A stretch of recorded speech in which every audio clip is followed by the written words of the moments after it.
All right, well, I've got two after, so we will go ahead and get rolling today. Thank you all for joining us for our May 2024 NASW Student Series. We are very happy to have you all joining us from all across the country this evening or afternoon, wherever you're at in the United States. My name is Dwayne Brejak. I use he, him pronouns, and I'm the Executive Director for the Michigan chapter of NASW. And I have the privilege of being able to help facilitate many of our Student Series events. Our topic here tonight is one that we have been wanting to have for a while now, and I'm so excited that we've got our very special guest speaker today. But before we get into our formal kind of presentation today, please feel free to drop any questions you have throughout the presentation in the chat. We'll have some time at the end to unmute if you've got other questions for Tyler or myself. But today we are talking about social work organizing and knowing your rights, specifically for our students who are on campus. The social work profession in the US has had its roots in principles of social justice and community organizing. Student protests have been a proud democratic tradition on our college campuses. And over the last few weeks, few months specifically, we have seen social work students organize demonstrations at schools across our country for a variety of different issues. Social work and protest have been key aspects of our advocacy work since the founding of our profession. And we have seen social work students organize around the country on many important issues, ranging from immigrant and indigenous rights to peace and anti-war efforts to paid internships. And I'm sure some of you who are on with us today have been a part of those efforts. These efforts have led to not just greater visibility and awareness, but policy change at the campus, local, state, and national levels. With this organizing effort, often comes fear of retaliation and what this means for employment, school status, or even licensing. My very own social work journey has been filled with much organizing, and part of the reason I chose to go into social work myself as a macro licensee, from my time in my MSW program, helping participate and organize marches and rallies for immigrant rights, participating in our Queer Social Work Alliance, which helped provide space, community, and organizing within my particular school, organizing counter protests against the Westboro Baptist Church when they were touring our community, putting together rallies around anti-bullying initiatives that were coming in our state, and then political organizing in the last few elections. So I know many of you probably can relate to some or all of those different organizing experiences. And my first internship in my MSW program, I had 3 internships, partially because my very first one, I was at an anti-war organization called Michigan Peace Works, which was an organization in Michigan founded after 9/11 to really focus on peace efforts across the country and world. My internship closed halfway through my internship. At that point, it was a very interesting learning experience, but I've been reflecting a lot specifically in the last year about some of the skills I learned around international peace and how do we reflect that in our work as social workers and in our community work. So I'm so happy that so many of you have joined us here today. We'll continue to bring people in. Just a note, we are recording our session, so we will have this available on the NASW national site, likely in the next week or so if you have to hop off early. But tonight I have the privilege of introducing you all to our guest speaker, Tyler Takemoto. Tyler is a William J. Brennan Fellow with the ACLU Speech, Privacy, and Technology Project. When we think about organizing in social work, so much of that is also relied on our ally organizations and our partners in the community. And ACLU has been a steadfast partner to NASW at the state level and at the national level for decades. So I'm so happy that we have Tyler here. Prior to joining the ACLU, he was a media litigation fellow at the Reporters Committee for Freedom of the Press. Tyler is a graduate of UC Berkeley School of Law, where he served as the editor-in-chief of the California Law Review. Very impressive. Worked on capital appellate cases and volunteered with the San Quentin News. So Tyler, thank you for joining us. We look forward to your experience and expertise specifically in this area of rights in this very challenging time we are all living in. So thank you for joining us. Thanks so much for the warm welcome, Dwayne, and it's really wonderful to join you all tonight. As Dwayne was mentioning, when we think about campus speech issues and student speech movements, I think it's hard to overstate how important that type of speech has been historically for social movements. And so it's a real privilege to be here today and speak with y'all. So I'm just going to share my screen and jump right in.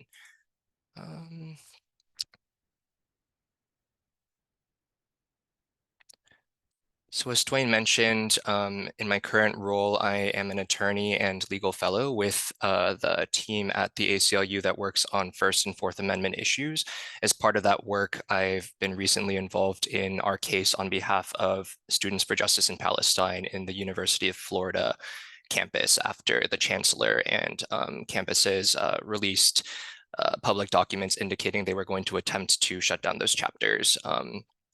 A case that was dismissed but ended with a successful outcome that the judge found no effort on behalf of the campuses to shut those chapters down. So I'll speak about that a little bit in the course of this presentation, but in general, just wanted to give y'all an overview about whether and how the First Amendment applies to campus speech and protest, the various First Amendment rights that are relevant to the kind of campus speech and advocacy that folks might be involved in this political moment. Speak about how the First Amendment falls short in relation to some of this activism, and also speak about some related legal issues to be thinking about in the course of this.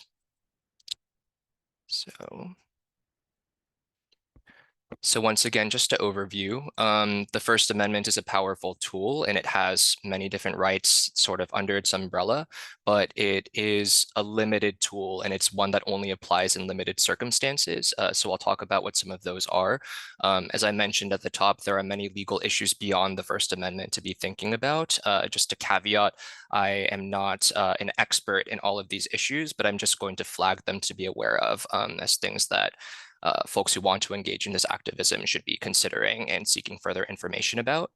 And at the very end, I'm going to provide some practical considerations for folks who may be considering engaging in civil disobedience. So just some caveats at the top for those of y'all who work with lawyers, you know that we're really big into these. This presentation isn't formal legal advice. It's just intended as an overview for some relevant areas of the law and some related areas that might not actually touch on the law. The information that I'm sharing today is a Know Your Rights sort of presentation. It reflects my perspectives as a First Amendment lawyer, but does not necessarily represent the ACLU's formal positions across all of these issues. And lastly, there's so much variation depending on which state that you might be in. I know there are folks in the audience from many different jurisdictions in this country. So if you're considering exercising your rights and engaging in activism and protest, it is very important to consult with state-specific resources and ideally state-specific legal professionals to fully be aware of the risks and how your rights play out in various jurisdictions.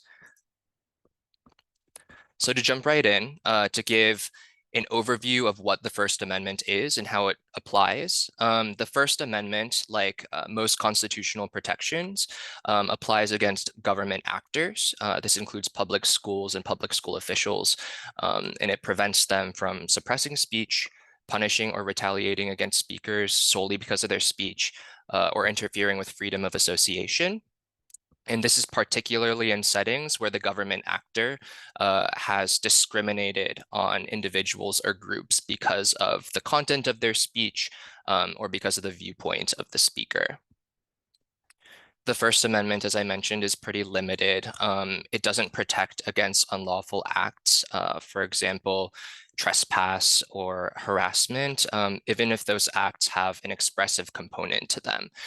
So oftentimes when we think about civil disobedience, I'll return to this example later, but if we think about the sit-in movement to protest segregation, at the time, it was fully lawful for folks participating in sit-ins to be punished under the law. They weren't protected by the First Amendment. And of course, that was wrong. But, it's just important to sort of draw that distinction when we talk about what the First Amendment does and doesn't protect. It also doesn't protect low value speech. so long as the government has enough of an interest in regulating that speech. So, for example, a lot of folks talk about the hypothetical, shouting fire in a crowded movie theater. It's creating a very dangerous situation. And so just because somebody's speaking fire doesn't mean that the First Amendment protects that speech. The government does have a strong enough interest in regulating those types of utterances.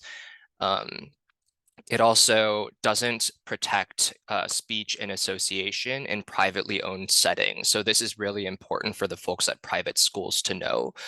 Even if a setting is open to the public generally, like a mall, a private museum, or a private campus commons, basically folks who are on those premises exist there at the pleasure of the private entity that owns that space. And so, even though one does have certain rights in those spaces, in general, and I know this is surprising for some folks, private campuses do have the rights to in some ways strictly regulate the types of speech and association that occur on those premises. But I will talk about that in more detail later. There are some nuances there. In addition, the First Amendment generally does not protect speech in public settings that does not comply with what's called, quote, reasonable time, place, and manner restrictions, so long as those restrictions are not employed in a discriminatory way. So a good example of that is on, say, a public university campus.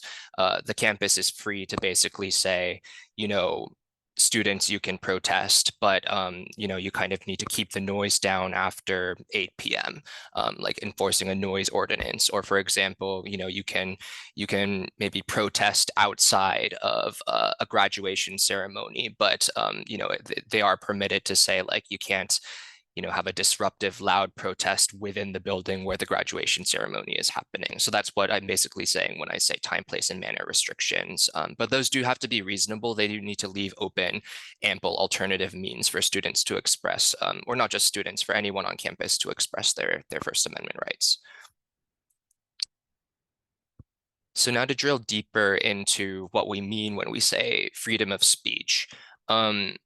The thing that you should be thinking about when, a public entity, whether it's a public university or whether it's law enforcement, other public officers are, taking measures that infringe on speech, is has that public entity singled out a particular viewpoint for censorship, discipline, or disproportionate punishment.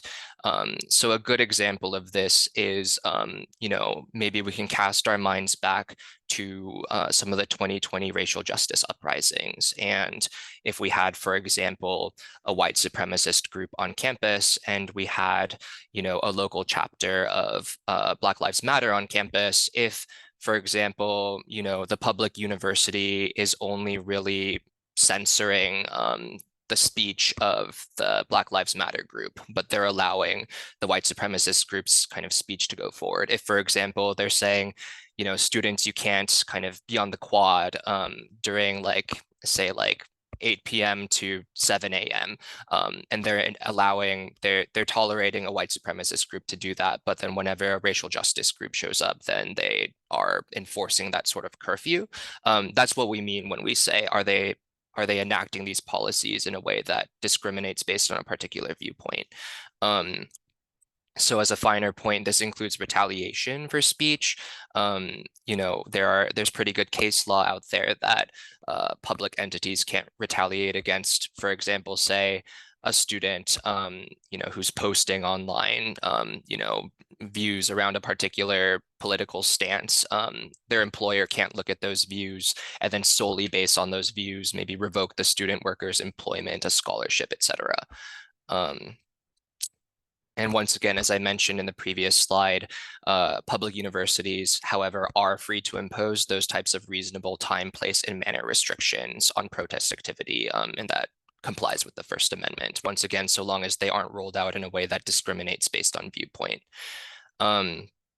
Another sort of hypothetical that we have been seeing is, public universities have cited safety concerns when groups are performing advocacy around the humanitarian crisis in Gaza and Palestine in this moment, but only really enforcing those policies when it comes to organizations that are advocating on one side of the political spectrum with respect to this. Public universities, I think sometimes this can be a high bar to clear, in particular because the protests on one side of this issue are so much larger than the protests on another side. But in general, if it's purely about the speech, then it would violate the First Amendment for them to apply these policies unevenly depending on the viewpoint of the speaker. Relatedly, the First Amendment includes a right to freedom of association. So similarly, government actors, including public universities, are barred by the First Amendment from interfering with group associations in ways that discriminate based on viewpoint. And this is exactly what happened in the case that I mentioned at the top that we brought on behalf of the Students for Justice in Palestine group at the University of Florida. To give a quick overview for folks who aren't familiar with that case, what happened is Chancellor Rodriguez of the University of Florida system, I believe back in late October, early November of last year, sent out this sort of, it was styled as an order applicable to the entire public university system in the state of Florida, basically saying, look, the National Students for Justice in Palestine organization has released this statement that appears to express solidarity with the Palestinian people, and us as a university system, we're taking the position that this is material support of terrorism. And therefore, what we're going to do is, we've identified 2 chapters of Students for Justice in Palestine within the University of Florida system. And I, Chancellor Rodriguez, am directing each of the campuses that have a chapter of these organizations to disband them because they're in violation of material support of terrorism. So the big associational piece of that is that there's strong Supreme Court case law saying just because some independent organization, there were no formal ties between Students for Justice in Palestine at the University of Florida and National Students for Justice in Palestine. It's not like they shared membership or anything like that, just because they might follow one another on social media, just because they might exchange messages. That's association that's protected by the First Amendment. And just because, a government official has a problem with, in this case, the national chapter of Students for Justice in Palestine, doesn't mean they can then punish the local chapter of Students for Justice in Palestine.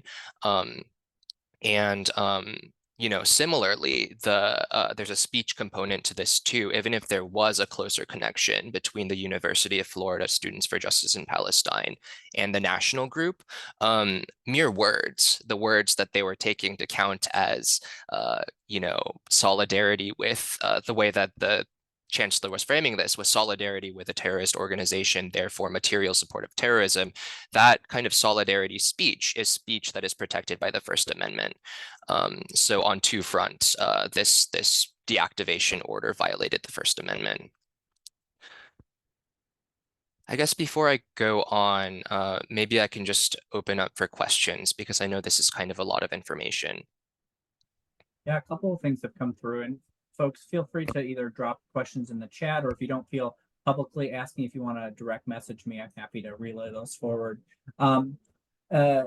You kind of mentioned this, but I'm curious, what does the law say or do if it's a non-student protesting on a public campus? That's a great question. I'll go into this a little bit further in the section of the presentation on trespass, but in general, if, and I'll go into this in more depth in the next slide, but when I say public and private, at least for answering this question, I'm speaking about whether, it's like a government, like a public university campus or a privately owned campus.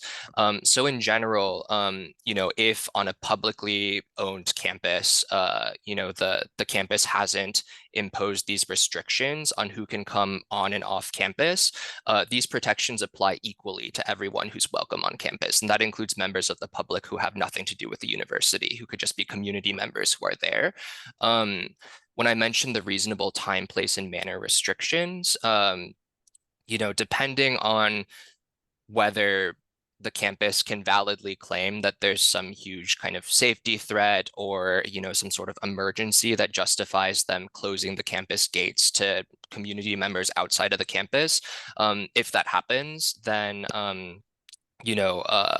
a court could potentially find that they were justified in shutting down, access to non-community members, and therefore, those community members who don't have some formal relationship with the university could be found to be committing trespass.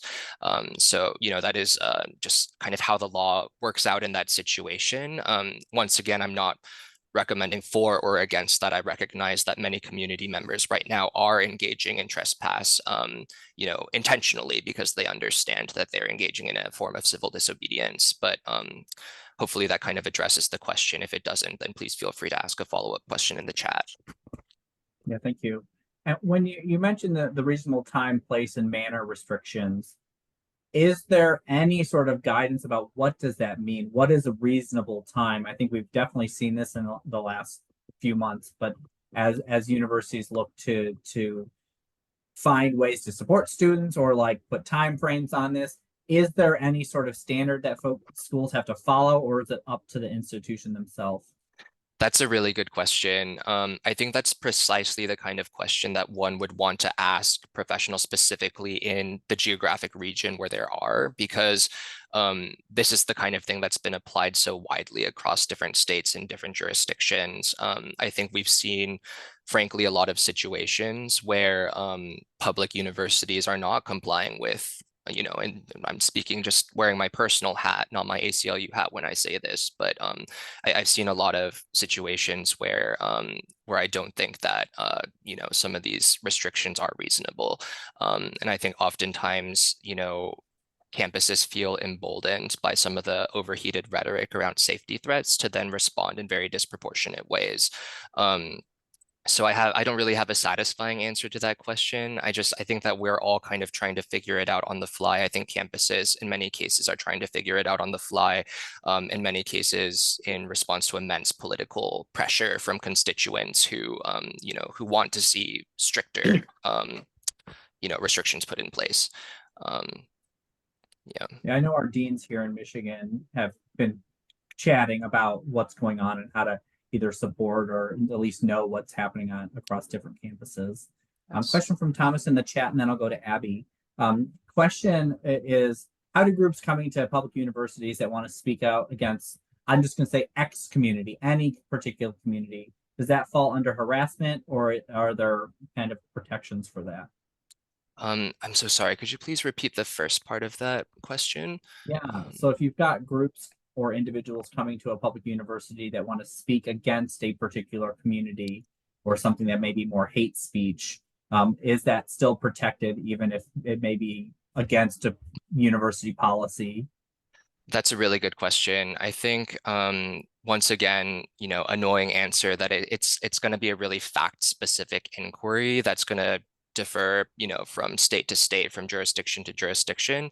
I think, and I'll talk about this a little bit later in the presentation, but the standard for targeted harassment is actually very high, which in some cases, like the hypothetical that was mentioned in the chat, can be very frustrating when it allows a lot of hateful speech to make its way into spaces that, where that speech should not be expressed, frankly.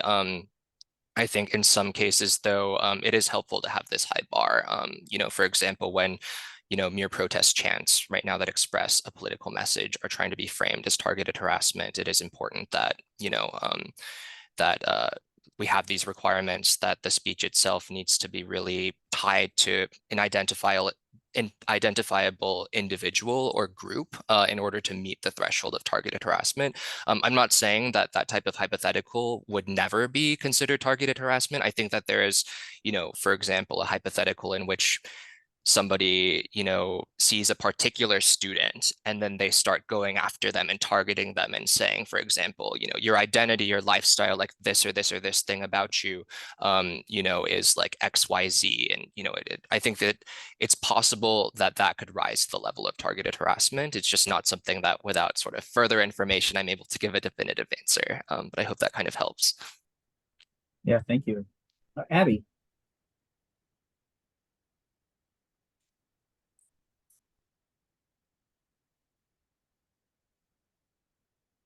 Abby, if you're there, you're muted.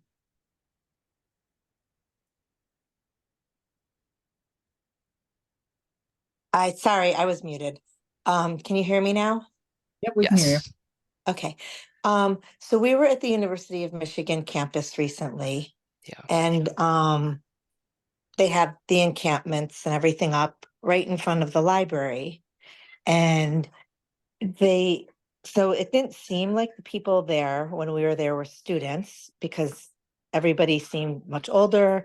Some of the people seemed to be in their 40s or 50s. They had school-age children with them. They were talking about ordering dinner.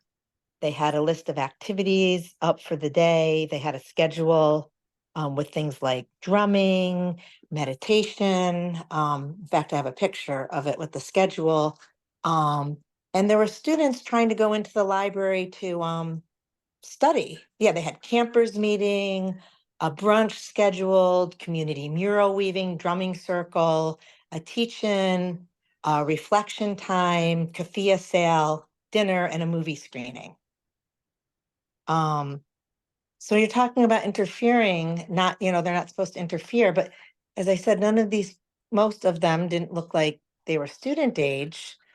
I'm not sure how this wasn't interfering with the students on campus because it took up, you had to pretty much walk through a narrow area to get to the library if you were a student. So I'm just wondering about the comment on there. If I were a student, I would be unhappy and scared to have to, or actually personally, I wouldn't, but other people might be to have to go through this to get to their classes or to the library. And it was right in front of the main library.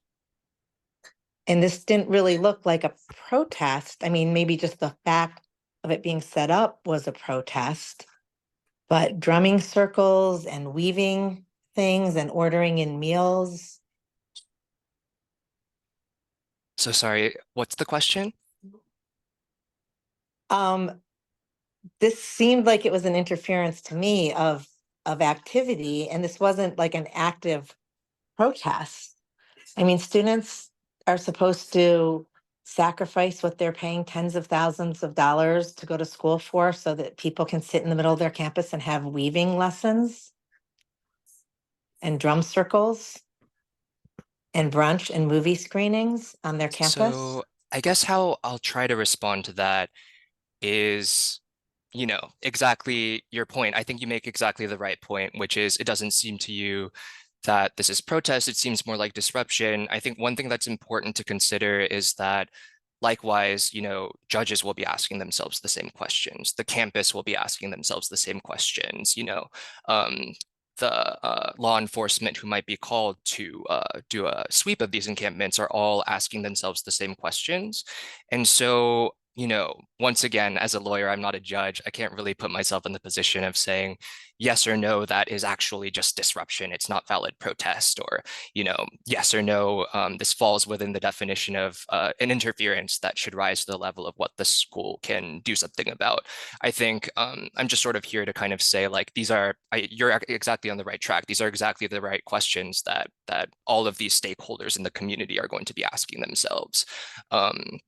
And I think, I'm not here to really talk about the normative question of where they should land there, but, only to kind of to laud you on accurately kind of diagnosing the question that we're all sort of trying to answer here, if that makes sense. I think that Tyler is probably also what some of the schools are grappling with. Often protests are disruptions. So like what's the line for some of these in terms of where folks could get into some trouble? And Paige asked a kind of a follow-up question in the chat around that reasonable time, place, and manner restriction. If you're a student, is it legal to make students pay for that mandated space and time, whether that's coming through their tuition dollars or I don't know how, Paige, I don't know if you have another example about how students might be paying for that, but that's at least my assumption. Yeah, that's a really good question to ask. I know that a lot of folks right now are trying to think through ways in which contract law might come into play with that exact same sort of argument that you're making. I don't really have a good answer to that question. I'm really not familiar with how that would play out. I personally haven't seen any lawsuits brought that I think would be successful on those grounds, but I think it is a valid thing to be thinking about because you know, oftentimes the relationship between a campus and its community members is based in sort of this contract theory of, you know, you pay tuition in exchange. You know, ideally you would have the institution enforce its policies in ways that, you know, you have consented to by paying tuition. So yeah, that is a useful way to be thinking about things. I'm not in a position to sort of talk about the viability of some of those arguments in this context, but no, I like the way you think, basically. And then maybe the last question for now is how do faculty fall into some of these legal ramifications, if at all differently than students? Absolutely. The only thing everything's the same for the most part. The only real difference is oftentimes there are unique labor protections for faculty. I'm not in a position to speak about this mostly because so much is unique to the particular institution. If, for example, the faculty have a union that's negotiated some sort of contract with the university, if, for example, you know, there are different labor law protections across different states. But that's the one thing to consider is in addition to all of these things, which do apply to faculty and staff as well, there are oftentimes labor law protections that also help faculty and preserve their rights. So definitely something to be considering. And if I could just add, I really want to reiterate to Dwayne the point that you're making that, you know, it's important to consider whether or not we agree with the substance of campus speech and protest, that the purpose of protest when we look throughout history is to be disruptive. And so, you know, part of establishing what is reasonable time, place, and manner, it's like all of these actors in the decision-making process, you know, ideally, if we care about freedom of expression, no matter, you know, on behalf of whom, you know, we would want to leave open enough space for folks to potentially be uncomfortable. You know, I think that's important as a democratic society. So I think in the interest of time, I'm going to keep going, but I'll open up more opportunities for Q&A as we go.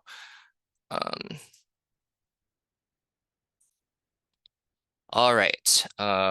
What about private campuses?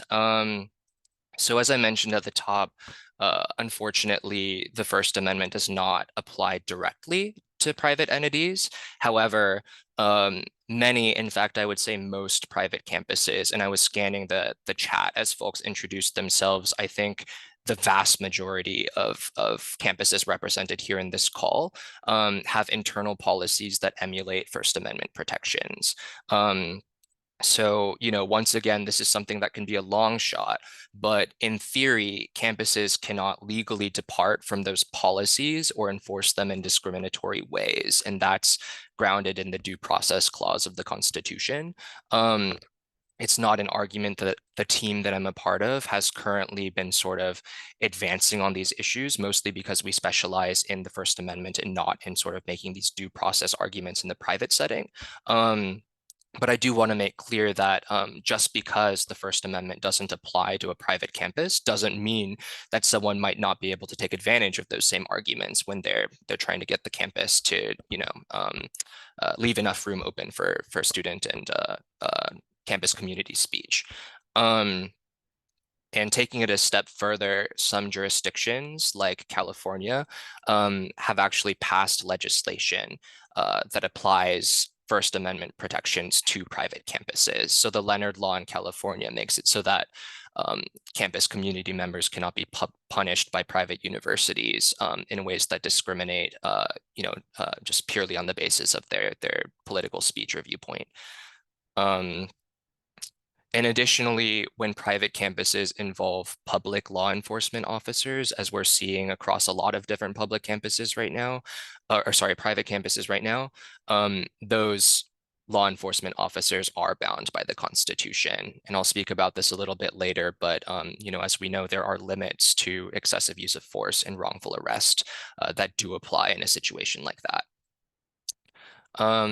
And once again, all campuses, public and private, must live up to the principles of free speech and academic freedom. This is not, anything that's formally like aside from the formal law. I think that there's consensus across many stakeholders across all of these campuses that that the role that they serve is to serve as a marketplace of ideas where different perspectives must be heard. And so I think it can be very effective to appeal to stakeholders among campus leadership and stakeholders that have influence among campus leadership to make that clear.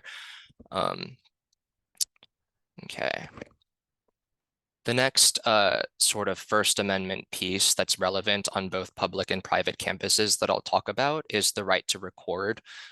For anyone who's following current events right now, it should be very clear that a lot of what's happening with law enforcement crackdowns on campus speech right now implicates the right to record, because the whole reason that we're seeing the footage of what's happening is because some of the participants themselves, legal observers, and other actors are able to take video of the officers when they're effecting arrests or campus sweeps. So it's important to know in most, but not all jurisdictions, there's a right to record, oftentimes grounded in the First Amendment, right to record police officers in public in the course of their official duties. And like I said earlier, thus far in the presentation, I've been using public or private in the context of, whether the government or whether a private entity owns the property. Here, I'm using it a little bit differently. When I say public, I mean, is it like in an open square? Is it in plain view of a lot of people? Is it like in the open air? All of those are indicia as to whether something's a public place. So under this definition, a privately owned mall, a privately owned campus commons, this is public for purposes of the right to record. It has more to do with what's called a reasonable expectation of privacy, which when you're out and about in the world, you have a very reduced reasonable expectation of privacy. And this includes in many jurisdictions that are, quote, all party consent for video or audio recording. So to give an example, Maryland, for example, is an all party consent jurisdiction where you can't make a hidden camera recording or, just like record a phone call without the consent of everyone who's party to that conversation. When I say that there's a right to record law enforcement officers, this is an exception to those types of laws that limit when you can record. So, generally, and this isn't true of all jurisdictions, this is something to look out for. You don't even need to announce to a law enforcement officer that you are recording them if they're out in public, for example, effecting an arrest. Just because they're having a conversation with you, unfortunately, we've seen a lot since 2020 and before, where officers try and say, this is a conversation, you're not allowed to record this. That's generally not true.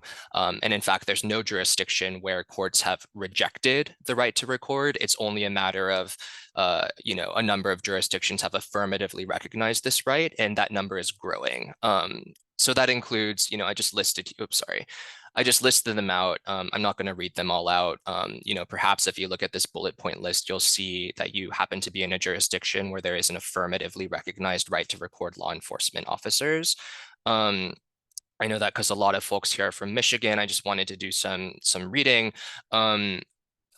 The Supreme Court in Michigan has recognized that Michigan is an all-party consent jurisdiction, but they've recognized that there is a carve-out for quote unquote public conversations, whether or not that involves a law enforcement officer. And once again, this is a situation where public means out in the air. It can be on a private campus. Just if it's out and about, then it's public. Okay. That's a little technical, so I'll pause quickly for your questions just about that. Maybe if there are unrelated questions, we'll hold them for the end, though. One question, Tyler, related to kind of First Amendment and recording and what media is available to people.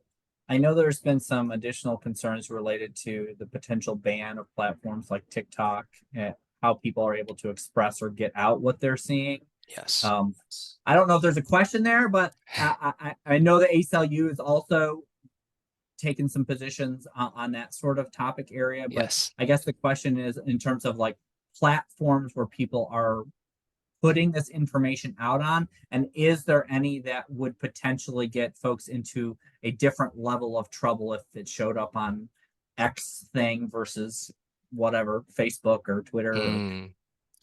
That's a good question. I feel like there's a lot of there. The first thing I'll say with respect to the TikTok ban is it's our team's perspective that any effort by government actors to either impose their own content moderation restrictions on social media platforms, or in the case of the TikTok ban, block access to a platform altogether would flatly violate the First Amendment. I guess for the second aspect of your question, which is the consequences for posting on those platforms, we did work on a case where effectively, a few years ago, where this was in the K through 12 setting, a high school student was complaining about her, her cheerleading team on Snapchat and using expletives. This was all outside of school hours, and ended up kicked off of the cheerleading team because of it. And we successfully argued that that was unconstitutional. But all to say, once again, that was a public school, though. Oftentimes, if retaliation from a public entity is happening purely because of the speech that's happening on those platforms, and if that speech doesn't rise to the level of like, someone makes a bomb threat, or somebody, is really like targeted, kind of harassing like another individual person, then that kind of speech is that kind of retaliation is barred by the First Amendment. Unfortunately, the bar is a little bit more complicated when it comes to private employers or private universities. And it's all kind of a gray area. So that's all I feel like I'm able to say to that. But I don't know if that kind of gets to your question. Yeah, I think so much of this is gray, right? It's Yeah. like social work ethics. We find ourselves a lot of times with not definitive answers, and some of it's going to depend on your state or Yes. your locality. Yes. Elaine, I see your question too. I think I'll hold off on that one just for a little bit because I think it might be a little bit more relevant as we move through the presentation. Totally. Tyler? Yeah, and oh yeah, I can keep that question in mind because I have a slide that I think perhaps I can slot it into. But yeah, thank you. I will keep going. Okay, so I mentioned this at the top, but I'm also going to talk about some activities that are not protected by the First Amendment.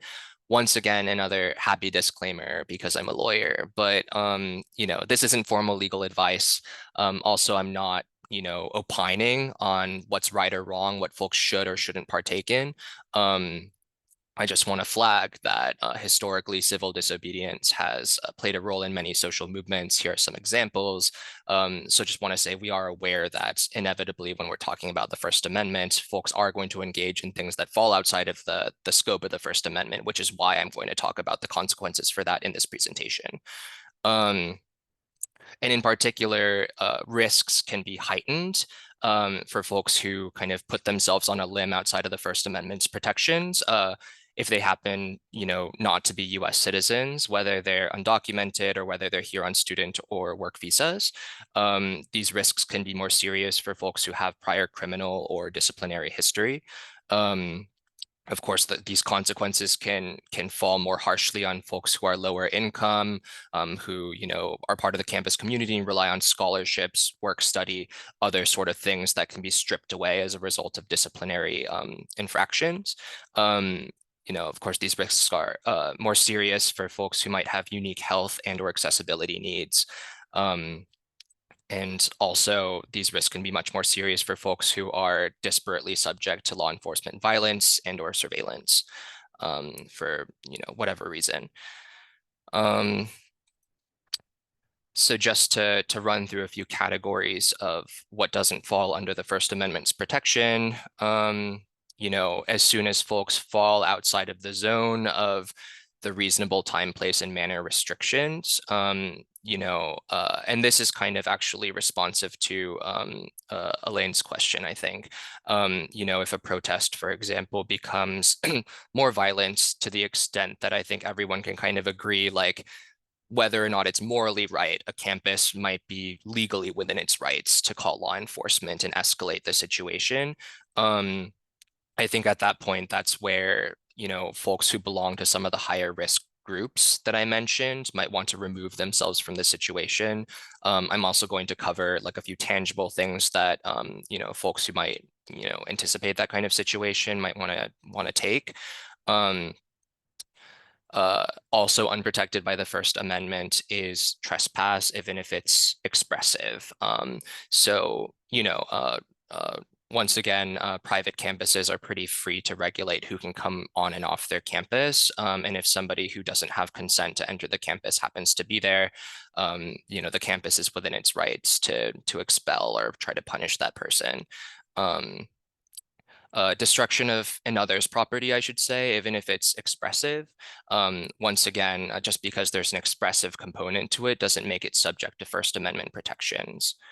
I mentioned this at the top, but targeted harassment is also not protected by the First Amendment. So, earlier when we were talking about the example of a non-campus community member who wants to make, let's call it like a political belief about a certain group of people known, if they're just sort of up there talking about how they don't agree with a particular lifestyle, a particular religion, this is more likely to fall within the realm of political speech. But if they see an individual or a small group of people who clearly belong to one of those groups, they're following them, they're targeting them with their words, it's very overheated. That's when we start, going more into the realm of something that's not First Amendment protected. Fraud. So I'll talk about this more in the future, but just because you're saying the words, the First Amendment doesn't protect you if you're, for example, lying to a police officer, or if you're, perhaps like not a campus community member and sort of pretending to be to make your way onto campus. The fact that words are involved doesn't make it protected by the First Amendment. And then the last category is bona fide violations of campus conduct policies. So once again, in general, campuses should not be punishing people just because of their speech. But oftentimes, if a campus is disciplining somebody, if they had speech accompanying an actual violation of the campus policies, just because speech was involved doesn't mean that it's protected by the First Amendment. Okay. So to speak in more detail about what trespass is, all private campuses and to some extent public campuses pursuant to reasonable time, place, and manner restrictions may regulate the terms of access to campus grounds. Trespass happens when somebody exceeds the scope of the consent that's been given them to access another's property. And there's an important case that basically has held that this includes situations where somebody basically lies to obtain consent to enter, private premises. So that case basically involved an investigative journalist who wanted to look into alleged very unethical practices that were happening at a food packaging plant. So they just submitted, I think a team of investigative journalists submitted resumes to get hired at that plant, fully intending to sort of go in and then, like collect footage and collect information and then report on it. I think some of them successfully got hired. And basically when they ran their expose, which was very good, courts unfortunately held that, or I guess I shouldn't be normative, but courts held that, I'm too used to representing journalists. That's why I'm used to being normative about that. Courts held that that was, fraudulent, and it was trespass because they'd basically extracted the consent to be in that environment based on false pretenses. And it didn't matter that there were First Amendment interests, in that case, news gathering involved. Oops, I'll go back. And yes, because trespass, civil or criminal, is something that law enforcement is empowered to, enforce if the campus invites them to. They're not sort of limit, at least with respect to the First Amendment, when they're performing arrests, even if the trespass was motivated by First Amendment interests. However, they are subject to constitutional limits on use of excessive force. Okay. And another area that I just wanted to speak in more detail about is, like I said, even if there's a speech component, if folks are actually in violation of disciplinary policies, then it doesn't violate the First Amendment to have those policies enforced against that individual. That said, as I mentioned a little bit earlier, in theory, the campuses should not be applying their disciplinary policies in ways that are arbitrary, discriminatory. I think one thing that anecdotally we've been seeing is private and public campuses changing their disciplinary policies on the fly and then retroactively applying them to what they're seeing happen on their campuses. I believe the New York affiliate of the ACLU brought a suit against Columbia that, among other things, specifically points to that as a due process violation. Like I said earlier, I'm not going to go into this last point in any detail because it's the same point about retaliation that I've been making. Oftentimes, if a public campus is applying its disciplinary policies, but it's kind of clear the only reason they're doing that is because they want to retaliate against First Amendment, speech, expression, association of a particular student or group, that is technically against the Constitution. Okay. All right, before I move on, I'll open it up to questions again. Question related to that last piece, Tyler. If you are a student on a campus that changes their rules on the fly based off of something that's going on the campus, what do you do as a student? What are your rights? Where would you go if the school is trying to retaliate on something, on a rule change that they did not have when you started in your program? Absolutely. So there are a few organizations out there right now that I think are doing good work on this at the affiliate level. I think a lot of the ACLU offices are trying to keep their eyes peeled for this kind of thing, whether or not it's a private or a public campus. So a good place to go would be the intake lines at the affiliate in your state, just to explain to them, there may be a due process issue here. I think, one of the things that we're seeing emerge on various campuses around the country is a network of pro bono legal volunteers who have been interfacing directly with students to help them, basically provide a point of contact that isn't just a student against the entire university. Sometimes what this looks like too is a department chair who's very sympathetic to campus speech, who has some privilege within the institution, is able to then go to the institutional leadership and say, this wasn't okay, and kind of negotiate a way through that situation. There are a lot of extra legal ways that some of these things can be resolved. But yeah, I think a good place to start is, trying to get in contact with local nonprofit organizations that have the capacity to assess whether something was a due process violation, even if they might not be able to get involved formally. Sometimes all it takes is a few kind of well-positioned stakeholders in the community contacting the university administration, explaining why this is not okay. I know that isn't a super satisfying answer to that question, but I think if I were trying to put myself in those shoes, that's what I would do. Okay. Do you know on campuses, maybe large or small, have you seen departments within schools or in larger institutions that process these questions with students? So if students were saying, hey, I'm thinking about organizing, what can I do on this campus? What's going to not get me into trouble? Or maybe they want to know what will get me into trouble. So that's an excellent question. Candidly, I have not seen that.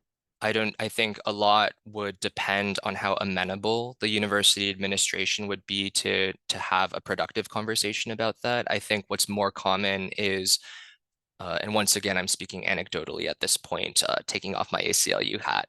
I think anecdotally, what I'm seeing more of is students will find a particular faculty member, particular, member of, a department or a particular individual within leadership that they know to really value student expression, and to have some of those conversations in those settings. But yes, candidly, I haven't seen a situation where conversations with leadership itself have been very productive on that point. Yeah. And I can definitely, from experience, I know of faculty here in Michigan, often faculty are, students are asking faculty for support or to raise a voice maybe they don't have. Yes, yes. I think, ideally, we recognize that campus speech is an ecosystem that involves more than just the students. Yes. Okay, if there aren't other questions for now, then I'll keep going. All right, so as I mentioned, there are other legal issues to consider outside of the First Amendment and outside of sort of campus discipline and trespass issues. I'm not formally an expert on any of these issues, so I'm just flagging them for folks' awareness. So you're primed with questions to be asking yourselves. And if you consult with folks who are specific to your jurisdiction, things to be thinking about together. One issue that comes up across, many different protest contexts is surveillance.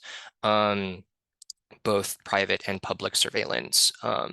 So, as we sort of alluded to earlier in this conversation, oftentimes a lot of retaliation or grounds for discipline of students can come through, or not just students, but members of campus communities can come through what is posted on social media, can come through the associations that happen on social media. I believe the basis for Chancellor Rodriguez in the University of Florida case that I was talking about earlier, it all stemmed from a social media post made by National Students for Justice in Palestine. So, just to be aware of the footprint that, is being generated on social media, and to be aware that there can be legal, disciplinary, other consequences for the information that's put out there. Lots of biometric data collection, for folks who have done a lot of organizing and activism across different issues. Once again, speaking anecdotally with my personal hat, being involved with some of the 2020 racial justice demonstrations, it was very stark to see the ways in which various police departments were obtaining warrants to collect the phone location data of everybody who was participating in those protests in certain parts of the city, for example.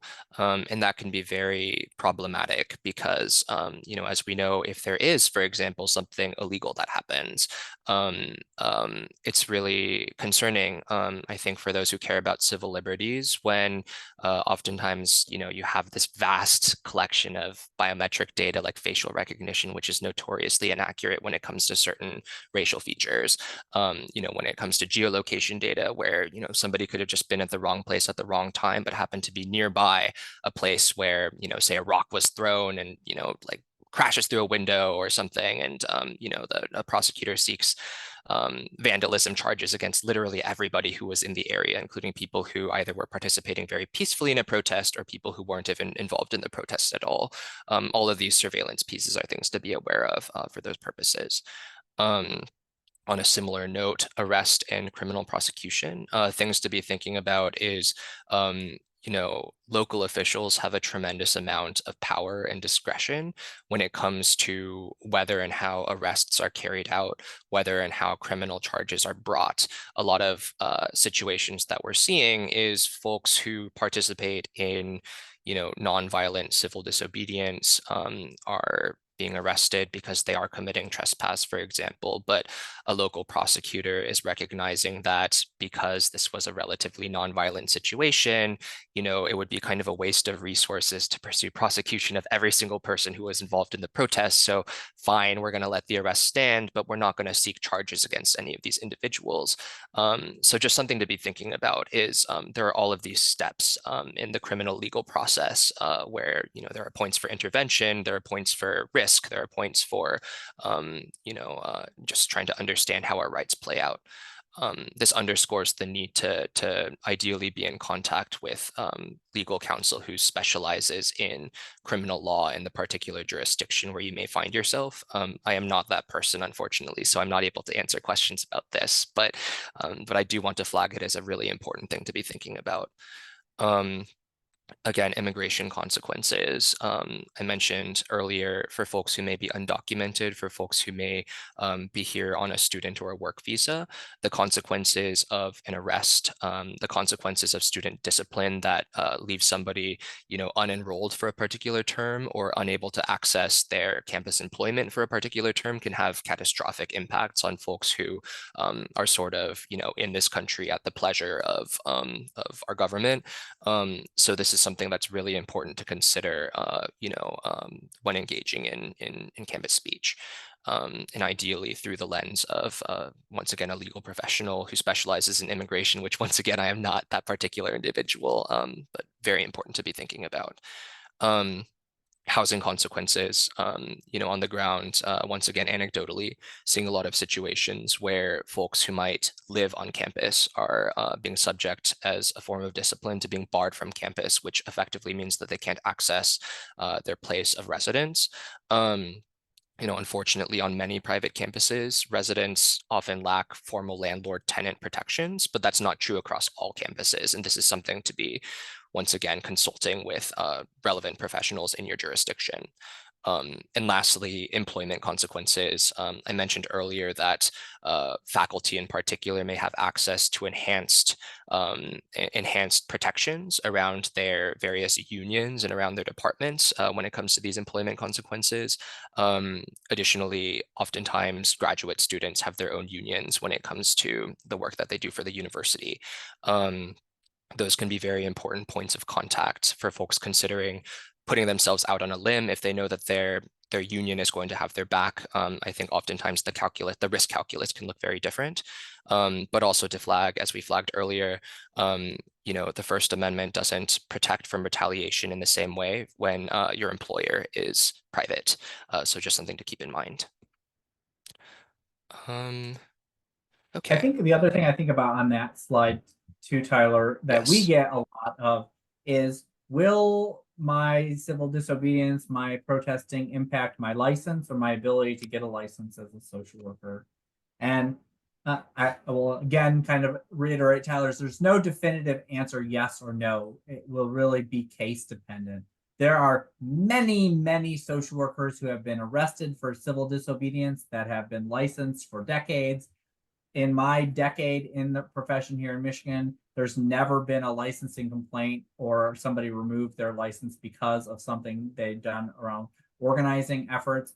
However, that doesn't mean it's not possible, especially if it's crossed into, say, you've set a fire or you did something that was constitute a little bit more a felony or a misdemeanor. So I think that's just the other consideration that I know a lot of social workers are thinking about is, if I go into this space, I think when you talk about employment consequences, it might impact my employment, or some employers might encourage it. Also, I think that's something in social work too that we find.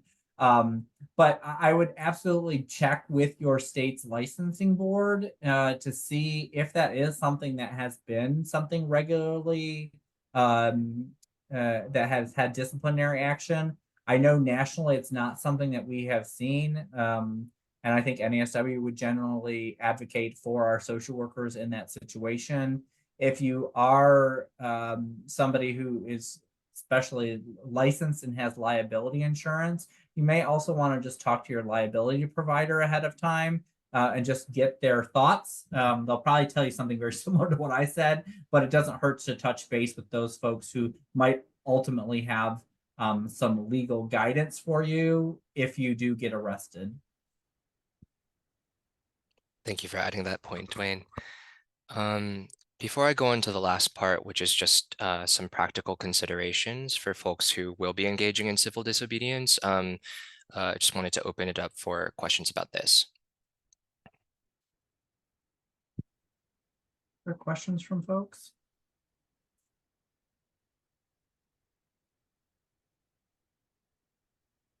Okay, cool. Well, if not, there will be time for more questions at the end. So moving on, wall of text, but I'll start again with a disclaimer that these are just some best practices across different protest, issue areas based on my personal observations as a civil rights lawyer. These are not recommendations wearing my ACLU hat. So practical considerations for folks who choose to engage in civil disobedience. In general, it's important to have a worst case scenario plan in place. This is ideally before engaging in an active protest. So one organization to have on speed dial is National Lawyers Guild has chapters across the country, and they're both able to support individuals who have been arrested in connection with a protest, and also some do have the capacity to send legal observers when there's going to be, an action with a high risk of arrests occurring. There doesn't need to be civil disobedience involved to get in contact with National Lawyers Guild. And I think one thing that we often see is, when law enforcement can be, I think, sometimes trigger happy about effecting arrests, including wrongfully, it is important to have legal observers there to be able to enforce your rights, to be able to have adequate channels of communication with law enforcement to make sure that anyone arrested is processed properly, is able to post bail safely. Yes, I encourage everyone to sort of look at the National Lawyers Guild website to see what the relevant point of contact in your particular region might be. Another item to consider is to create a mutual aid network, in case there end up being bail costs, legal fees, eviction from student housing, loss of insurance or employment. If one happens to be considering engaging in civil disobedience, oftentimes these types of mutual aid networks are how individuals are able to weather some of those collateral consequences. And, unfortunately, a lot of the legal professionals that I mentioned in the prior slide, oftentimes one will be able to find, quality pro bono consultation, but for the types of representation that may need to happen, oftentimes having this sort of community pool for legal fees to afford that can be very important, particularly for lower income members of the campus community. Additionally, oftentimes, particularly if there happens to be, say, a law school, or I think many of y'all as involved in social work programs will have access to some of these networks as well. Understanding that generating relevant contacts, who can provide some of the services, if something happens at a demonstration, is a very important step to take before engaging in this kind of action. Important things to familiarize yourself with, and once again, this applies whether or not one may be considering civil disobedience, is just to be familiar with one's campus's disciplinary policies and disciplinary process, because these vary widely across various campuses, as you can imagine. Very important, as I mentioned, you have a right to record in most, but not all jurisdictions. There's no place where you affirmatively do not have the right to record, but it is helpful to just know, if there's a guiding case or if there's a guiding law inside of your particular state, if a cop is trying to tell you, you don't have a right to record me right now, to be able to say, actually, I do, and to be able to point to something. And similarly, important to know in your particular city or your jurisdiction what the local process for arrest and criminal prosecution looks like. So, for example, when folks are arrested, where's the facility where they're generally processed? Who's the relevant point of contact within the law enforcement department, to post bail? Who makes the decision whether to press charges? Either as a point of contact for pressure from the public, or just to have some insight into, how reasonable they might be around enforcing particular laws, or actually bringing charges rather. So that is all the ground that I plan to cover in this overview, but I just wanted to open it up now for any general questions or other questions folks might have.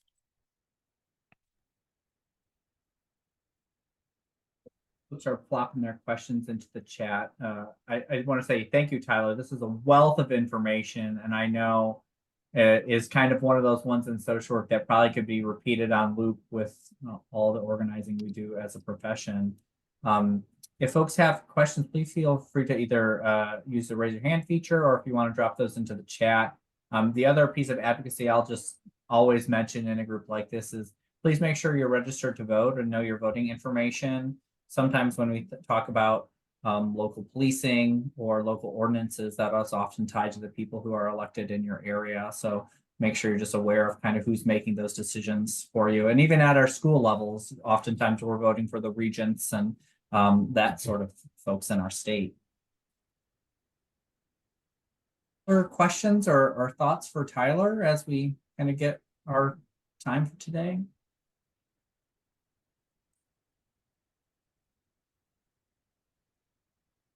Yeah, Nadir. Wayne, I'm Nadir Carlson from NASW, Wisconsin. I wanted to ask, because I know you've seen the association has been kind of wrestling with like if the cause is ethical, but something unethical happens at the within our stance, what do we do? So that's more directed towards you, not Tyler, sorry. No worries. No, and that makes perfect sense. I guess, once again, I'm not, binding myself to an ACLU position by saying this, but as somebody who practices within the First Amendment and cares deeply about free speech and expression, I think part of what we understand is that in a democratic society where folks need the space to make impassioned expressions of their political views, inevitably, folks aren't going to do that perfectly. And I think it's important to recognize that, this was a big thing that I think about what happened in 2020, where there were, things that happened on the ground that were indisputably, both legally and probably morally and ethically wrong.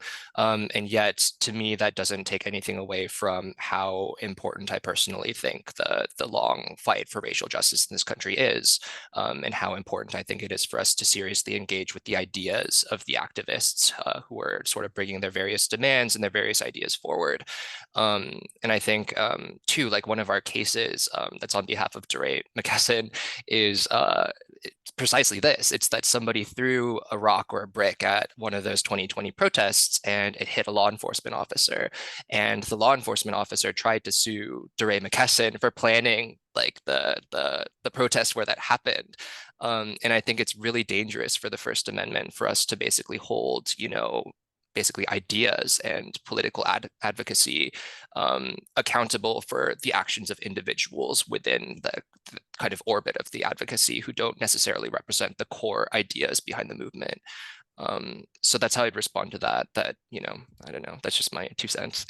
Yeah, Tyler, I 100% agree. I mean, I think some of what you said, prepare for the worst case scenario. I mean, you hope that likely the things you're going to participate in are going to be peaceful or peaceful-ish, maybe disruptive, but hopefully not maybe trespassing or property damage. But I think also there are times in social work history that it crosses the line, and that's where you're taking that professional risk of, is the potential outcome of me being maybe slightly more aggressive or this sort of demonstration worth me not being able to practice? And that's a real concern. And there's a whole giant chunk of folks who go into social work for the community organizing wing, which I think is always kind of that struggle.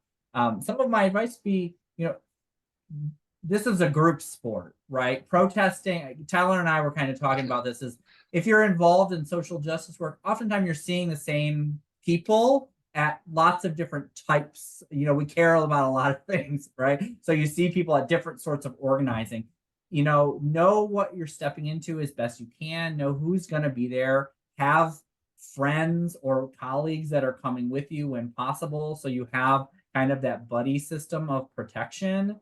And if you can and are interested in being involved of the organizing work, so you really know the ins and out of it, because sometimes social workers really find themselves as strong leaders in some of these movements who can help build some of, maybe making sure we're talking about the legal aspects, making sure we're looking at campus policies, because it's that micro, meso, and macro lens that we bring to looking at spaces that are really important, that we don't want people to get hurt, right? We're there to raise an issue, to fight for an injustice, whatever that thing is. And if it derails because of one bad actor or something like that in one environment, then it can completely derail your momentum. And so it's a lot of pre-planning goes into these efforts and these organizing. I can talk about my own experiences. Is you're usually doing the pre-work weeks and weeks, sometimes months and months in advance before it actually gets to the time where you're at a campus event or out at a community event.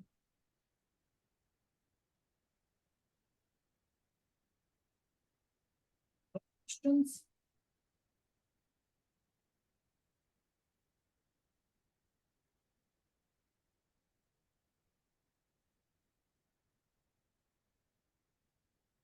Well, Tyler, thank you again so much. We'll give folks a little bit of their evening back or their afternoon, wherever they're coming from.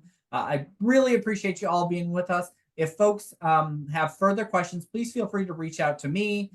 We will be taking a break for the month of June because the national conference will be happening. So for any of our student members who will be at the national conference, we are looking to put together some sort of a little student networking event. So just be on the lookout for that. But we'll be back in July. We appreciate you all, and I hope everyone has a good night. Thanks, everyone.